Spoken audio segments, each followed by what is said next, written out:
오늘 이 새벽 시간 스바냐 1장의 말씀 저희들이 살피고 기도로 나아갑니다. 저희들이 선지서의 말씀을 이렇게 다룰 때는 뭐 다른 성경도 그렇지만요, 특별히 이제 선지서의 말씀을 다룰 때에는 이 선지서가 어느 시대에 누구를 대상으로 하는 그런 이제 선지서냐라고 하는 것을 저희가 먼저 파악하고 내용으로 들어감이 필요합니다. 왜 그렇겠습니까?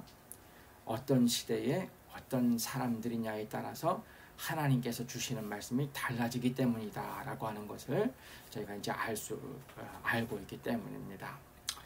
그런 면에서 오늘 스바냐서를 살피시면 어떻습니까?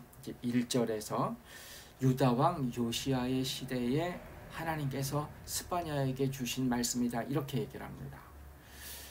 그리고 저희가 일반적으로 요시야 하면 어떻게 생각하죠?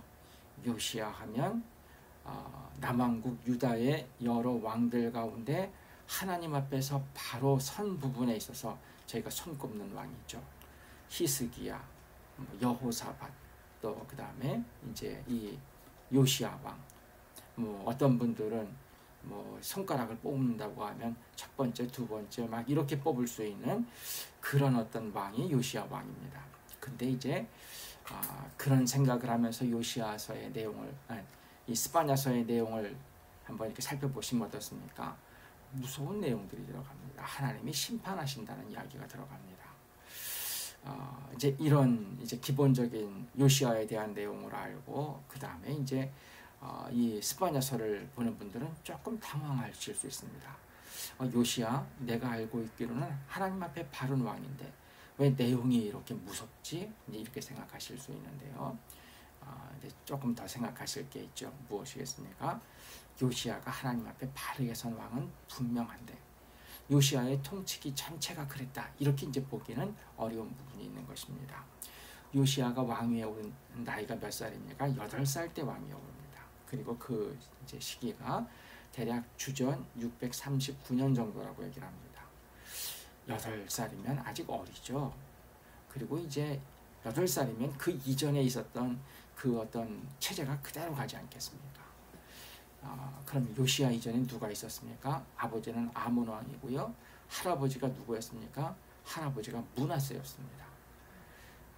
므낫세는 55년 동안 나라를 다스리면서 유다가 멸망하게 되어지는 어떤 결정적인 원인을 제공한 그런 이제 악한 왕이었죠. 그 다음에 이제 아버지 아몬은 단지 2년을 다스렸는데 그 2년도 악하다고 이렇게 평가가 되는 그런 상황입니다. 요시야가 8살에 왕위에 올랐다. 그래도 할아버지 므낫세, 그 다음에 이제 아버지 아몬의 이 악한 통치, 그 사회가 그대로 흐르고 있었다고 볼 수 있을 것입니다. 저희가 열왕기의 하를 보면 이렇게 이제 8살에 왕위에 오른 이제 요시야가 하나님의 성전을 이제 재건하게 되어지는 그 일이 그가 18살 되는 해, 그러니까 주전 628년 정도에 이제 시작이 되어집니다. 그리고 이제 18살 정도 되었을 때, 청년이 되었을 때 하나님 바르게 이제 앞에 서려고 하는 노력을 하는 것이죠.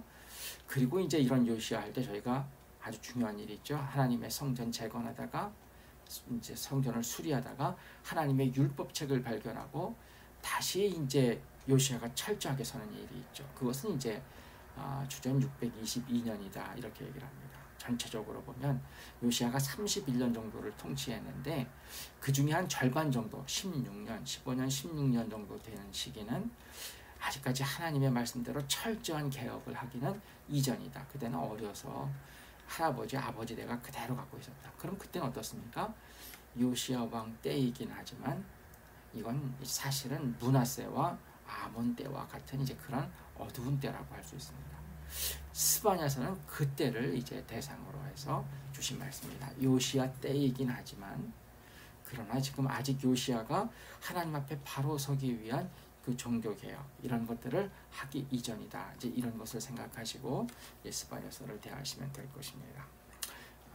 이제 저희가 이제 보통 그냥 어느 왕 때 이러면 그 시기가 어땠지? 그러면 이제 어떤 말씀이 주어지겠구나. 이거 생각하고 보면 대부분 맞는데요. 이제 요시야 이제 왕이라고 하는데, 근데 왜 이렇게 무섭지 이렇게 생각하시는 분들은 이제 요시야의 어떤 통치기를 조금 구분하면서 31년간의 통치 중에 한 그래도 절반 정도, 적어도 한 10년에서부터 15년, 요 정도 시기는 아직 요시야가 어려서 무엇인가 하나님 앞에 바로 서기 위한 어떤 그런 일들을 하기 이전이다. 그러니까 이제 할아버지 므낫세와 아버지 아몬의 그 어두운 시기가 지금 배경이다. 그리고 그 시기에 이제 스바냐서가 이제 쓰여져, 스바냐서가 이제 그 내용이 그 당시다 이렇게 생각하시면 됩니다. 이렇게 보면은 에레미야 선지자보다는 요 스바냐서가 조금 앞에 있는 에레미야보다는 조금 이전에 이제 활동했던 선지자다 이렇게 말씀을 드릴 수 있을 것입니다. 이 정도 저희가 생각하면서 이제 본문에 들어갔으면 합니다. 먼저 1절을 보시면은요, 1절에서 제가 지금 말씀드린 그런 내용입니다. 이 스바냐서는 요시야 시대의 스바냐에게 임한 하나님의 말씀입니다. 그리고 스바냐에 대해서 이제 그의 이제 족보를 이야기하는데요. 히스기야 때부터 들어가죠. 히스기야의 현손이고 쭉 해서 구시의 아들이다. 왕족이라고 하는 것을 제가 생각할 수 있습니다. 그 다음에 이제 2절부터 13절까지 쭉 보면은요, 지금 요시야 시대이기는 하지만 이미 말씀드린 것처럼 지금 이제 이 스바냐가 움직였을 때는 할아버지 므낫세, 아버지 아몬의 악한 통치, 이제 그런 내용들이 있는 그런 유다다라는 말씀을 드렸습니다. 어떻습니까? 이런 대상을 놓고서 하나님이 말씀을 전하시면 어떻습니까? 이건 심판의 메시지죠. 그래서 하나님께서 땅 위의 모든 것들을 다 심판하신다고 하시는 그런 말씀이 주어지십니다. 그 말씀을 주시면서 그 당시 이제 그 유다 땅에서 이제 하나님께서 특별히 언급하시는 어떤 대표적인 잘못된 부분들이 언급되는 것을 저희가 이렇게 볼 수 있습니다. 먼저 1절부터 이제 6절까지 보면은요, 이제 그 중에서 이제 2절과 3절을 통해서 2절에 보시면 땅 위에서 모든 것을 다 진멸하신다. 55년이나 다스린 므낫세, 하나님께서 므낫세 때문에 유다는 이제 끝장났다 이런 말씀을 주시는 정도였으니까요. 그 땅 안에 뭔가 하나님의 그 마음에 드시는 게 있겠습니까? 없는 것이죠. 하나님의 마음에 드시는 것이 없이 55년 흐르고 아몬 2년도에서 57년 거의 그냥 두 세대, 이 세대 동안 그냥 하나님 앞에서 악으로 꽉 차 있는 그런 곳이라고 하면요, 다 멸망당할 수밖에 없죠. 우리 하나님 좋으신 분이십니다. 사랑이십니다. 근데 그 좋으신 사랑의 하나님이시지만 그 말씀을 받는 우리에게 부족함이 있다고 하면 어떻습니까? 하나님 막 배반하고 악으로 꽉 채우고 그러면 그때는 어쩔 수 없이 심판이 오죠. 또 하나님께서 또 우리를 사용하시는 부분도요, 우리가 어떤 하나님의 기준에 못 미치면은요 못 사용하십니다. 안 사용하시죠. 이제 그런 부분이 있으니까요. 이 당시 사회를 생각하면 땅 위에 모든 것 다 진멸하신다고 하는 것, 저희가 이해할 수 있습니다. 그래서 3절을 보시면은요, 사람과 짐승 진멸하시고요, 공중의 새, 바다의 고기, 거치게 하는 것, 악인들 모두를 다 진멸하신다, 멸절하신다 하나님께서 얘기하십니다. 사람들이 한 두세 대 정도 걸쳐서 다 악을 행하는 사람들로 꽉 차면은요, 이제 모든 것들이 다 망가진다고 볼 수 있죠. 그러니까 모든 걸 다 진멸하신다. 그 다음에 4절부터 이제 6절 이제 보시면 이 가운데서 특별히 이제부터 조금 이제 13절까지 이제 어떤 저희가 보면 여기서 강조하시는 어떤 그런 사람들을 생각할 수 있는데요. 4절부터 6절을 보면 이거 우상 숭배자들을 특별히 멸하신다는구나, 이걸 저희가 볼 수 있습니다. 4절 보시면 내가 유다와 예루살렘의 모든 주민 위에 손을 펴서 남아있는 뭐라고 하십니까? 바알을 그곳에서 멸절하며 그마림이란 이름과 그 제사장들을 아울러 멸절할 것이다. 여기 그마림은 바알을 섬기는 제사장들을 칭하는 그런 용어라고 얘기합니다. 그러니까 바알과 그 제사장들 다 하나님께서 멸절할 것이다. 6절 지붕에서 하늘의 무별에게 경배하는 자들, 이거 다 무상 숭배하는 자들이죠. 또 여호와께 맹세하면서 말감을 가리켜 맹세하는 자들, 여기 말감은 저희가 밀곰이라고 이렇게 보고요. 밀곰이라고 하면 암몬 자손의 신이죠. 그러니까 우상 숭배하는 자들을 하나님께서 그대로 두시지 않는다는 것입니다. 이건 뭐 하나님의 십계명을 생각하면 1번에 들어가는 사람, 다른 신 섬기는 자들, 우상 숭배하는 자들, 이게 두세 대 동안이나 흐트러졌으니까요. 그러니까 이들 하나님께서 이제 치신다, 이런 말씀입니다. 다음에 7절부터 9절을 보시면요. 이번에는 저희가 이제 8절을 보시면 여호와의 희생의 날에 내가 방백들과 왕자들과 이방인의 옷을 입은 자들을 멸할 것이다.